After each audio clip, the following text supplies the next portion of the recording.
മുസ്ലിം league നേതാവ് PMA സലാമിനെതിരെ മുസ്ലിം ന്യൂനപക്ഷങ്ങളിൽ നിന്ന് രൂക്ഷമായ വിമർശനം. ശക്തമായ പ്രതിഷേധമാണ് മലപ്പുറത്ത് ഉയരുന്നത്. ന്യൂനപക്ഷങ്ങൾക്ക് എതിരായ നിലപാടുകളിൽ മുസ്ലിം ലീഗുകാർ ഒരുമിച്ച് നിൽക്കുന്നു, അല്ലെങ്കിൽ മുസ്ലിം ലീഗ് നേതാക്കന്മാർ ഇത്തരത്തിലുള്ള നിലപാട് സ്വീകരിക്കുന്നതിനെതിരെയാണ് ഇപ്പോൾ പ്രതിഷേധം ശക്തമായിരിക്കുന്നത്. ഇതിന് കാരണം PMA സലാമിൻ്റെ കഴിഞ്ഞ ദിവസത്തെ ഒരു പ്രസ്താവനയാണ്. അതായത് മലപ്പുറം ജില്ലയിലെ പോലീസ് ഉദ്യോഗസ്ഥരെ കഴിഞ്ഞ ദിവസം സർക്കാർ സ്ഥലം മാറ്റിയിരുന്നു. PV അൻവർ ആരോപണം ഉയർത്തിയ മിക്ക ഉദ്യോഗസ്ഥന്മാരെയും സ്ഥലം മാറ്റി വലിയ തോതിലുള്ള അഴിച്ചുപണിയാണ് നടത്തിയത്. SP, DSP അടക്കമുള്ള റാങ്കിലുള്ള ഉദ്യോഗസ്ഥന്മാരെ പല സ്ഥലങ്ങളിലേക്കും സ്ഥലം മാറ്റം കൊടുത്ത് ട്രാൻസ്ഫറാക്കി വിട്ടു. ഇതിനെതിരെയാണ് മുസ്ലിം ലീഗ് നേതാവായ PMA സലാം രംഗത്ത് വന്നത്. അതായത് മലപ്പുറം ജില്ലയിലെ, കൃത്യമായി പറഞ്ഞാൽ മലപ്പുറം ജില്ലയിലെ ന്യൂനപക്ഷങ്ങൾക്കെതിരെ, മുസ്ലിം വിഭാഗത്തിൽപ്പെട്ട ആളുകൾക്കെതിരെ വലിയ തോതിലുള്ള പ്രശ്നങ്ങൾ ഉണ്ടാക്കുകയും വർഗീയവൽക്കരിക്കാൻ ശ്രമിക്കുകയും ചില സംഘപരിവാർ അജണ്ട വെച്ച് പ്രവർത്തിക്കുകയും ചെയ്ത ഉദ്യോഗസ്ഥർക്കെതിരെ നടപടി സ്വീകരിച്ചതിനെ മുസ്ലിം ലീഗ് പ്രവർത്തകരും അവിടുത്തെ ന്യൂനപക്ഷ വിഭാഗങ്ങളും വലിയ തോതിൽ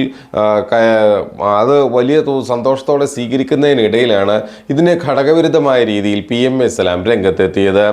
ജില്ലയിലെ പോലീസ് ഉദ്യോഗസ്ഥരിലെ സ്ഥലം മാറ്റത്തിനെതിരെയാണ് മുസ്ലിം ലീഗ് നേതാവ് രംഗത്ത് വന്നത്. കുറ്റാരോപിതരായ ഉദ്യോഗസ്ഥരെ സംരക്ഷിക്കാനാണ് എല്ലാവരെയും സ്ഥലം മാറ്റിയതെന്ന് ലീഗ് ജനറൽ സെക്രട്ടറി PMA സലാം മലപ്പുറത്ത് പറഞ്ഞിരുന്നു. ഈ നടപടിയിലൂടെ തെറ്റായ സന്ദേശമാണ് സർക്കാർ ജനങ്ങൾക്ക് നൽകുന്നത്.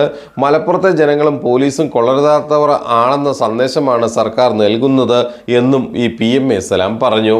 ഇതിനെതിരെയാണ് പ്രതിഷേധം ശക്തമായിരിക്കുന്നത്. അതായത് മാമി തിരോധാന കേസ് അടക്കമുള്ള നിരവധിയായ സംഭവങ്ങൾ, അവിടെ ഒരു സ്ത്രീയുടെ ബലാത്സംഗ പരാതി അടക്കമുള്ള പ്രശ്നങ്ങൾ, മരമുറി അടക്കമുള്ള പ്രശ്നങ്ങൾ, പോലീസ് ഉദ്യോഗസ്ഥർ ചേർന്ന് നടത്തിയ അല്ലെങ്കിൽ തിരൂരങ്ങാടി പോലീസ് സ്റ്റേഷൻ്റെ നവീകരണം അടക്കമുള്ള പ്രവൃത്തികൾ, ഇങ്ങനെ അതുപോലെ സ്വർണ്ണക്കടത്തുമായി ബന്ധപ്പെട്ട് പോലീസ് ഉദ്യോഗസ്ഥരുടെ ബന്ധം, നിരപരാധികളായവരെ കഞ്ചാവ് കേസുകളിൽ അടക്കം ഡാൻസ് ഓഫ് ടീമെല്ലാം പ്രതിയാക്കിപ്പെട്ടു, അല്ലെങ്കിൽ അവരെ പ്രതിയാക്കിക്കൊണ്ട് ക്രൂരമായ മർദ്ദനം അഴിച്ചുവിട്ടു തുടങ്ങിയ നിരവധിയായ ആരോപണങ്ങളും പരാതികളുമായിരുന്നു അവിടുത്തെ ന്യൂനപക്ഷ അല്ലെങ്കിൽ മലപ്പുറം ജില്ലയിലെ സാധാരണ ജനങ്ങളിൽ നിന്നും ഉണ്ടായിരുന്നത്. ഈ പറയുന്ന പ്രശ്നങ്ങൾക്കെല്ലാം താൽക്കാലിക പരിഹാരം എന്നോണമാണ് PV അൻവറിൻ്റെ പ്രസ്താവന വന്നതോടെ സർക്കാർ ആഭ്യന്തര വകുപ്പ് നടപടികൾ ആരംഭിച്ചത്. ഇപ്പോഴെങ്കിലും നീതി കിട്ടിയല്ലോ എന്നുള്ള സന്തോഷത്തിലായിരുന്നു ഇരകളാക്കപ്പെട്ടവർ എന്നാണ് അവിടെ നിന്നുള്ള വിവരങ്ങൾ പുറത്തു വരുന്നത്.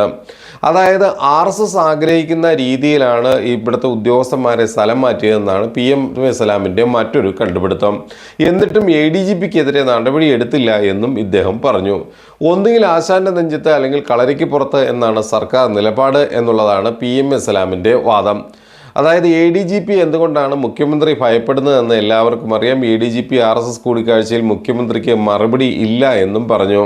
പഴകിപ്പൊളിച്ച ആരോപണങ്ങൾ ഉയർത്തി വിഷയത്തെ വഴിതിരിച്ചുവിടാനാണ് മുഖ്യമന്ത്രി ശ്രമിക്കുന്നത്. തൻ്റെ നിർദ്ദേശപ്രകാരമാണ് ADGP RSS നേതാക്കളെ കണ്ടത് എന്നതിനാലാണ് ആ വിഷയം പരാമർശിക്കാതെ പോയതെന്നും ഈ PMA സലാം ആരോപിച്ചു.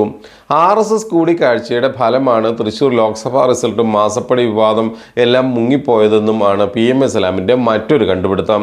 CPI നേരത്തെ മികച്ച നിലപാട് സ്വീകരിച്ച പാർട്ടിയാണ്. UDFിലേക്ക് വരണോ എന്നതൊക്കെ CPI തീരുമാനിക്കട്ടെ എന്നും ഇദ്ദേഹം പറഞ്ഞു വച്ചു. ശരിക്കും PMA സലാം ഇവിടെ നടത്തിയത് തികഞ്ഞ രാഷ്ട്രീയമായ ഒരുതരം ഇടപാടുകളാണ്, അല്ലെങ്കിൽ തികച്ചും രാഷ്ട്രീയ ലക്ഷ്യം കണ്ടുകൊണ്ടുള്ള ചില നീക്കങ്ങളാണ് നടത്തിയത്. ആ പ്രദേശത്തെ മുസ്ലിം ലീഗുകാരായവരോ അല്ലെങ്കിൽ സാധാരണക്കാരായ ജനങ്ങളുടെ വികാരത്തെ മനസ്സിലാക്കാതെയുള്ള പ്രതികരണമായിരുന്നു ഈ PMA സലാം നടത്തിയത്. കാരണം സമസ്തയിൽ നിന്നടക്കം കടുത്ത പ്രതിഷേധം നേരിടുന്ന PMA സലാമിൻ്റെ പുതിയ പ്രസ്താവനകളെല്ലാം വലിയ തോതിലുള്ള കുഴപ്പങ്ങളാണ് ലീഗിനെ കൊണ്ട് ചെന്ന് എത്തിച്ചിരിക്കുന്നത്. മലപ്പുറം, കോഴിക്കോട് ജില്ലയിൽ ശക്തമായ പ്രതിഷേധം PMA സലാമിനെതിരെ ഉയരുന്ന കാഴ്ചയാണ് ഇപ്പോൾ കണ്ടുവരുന്നത്.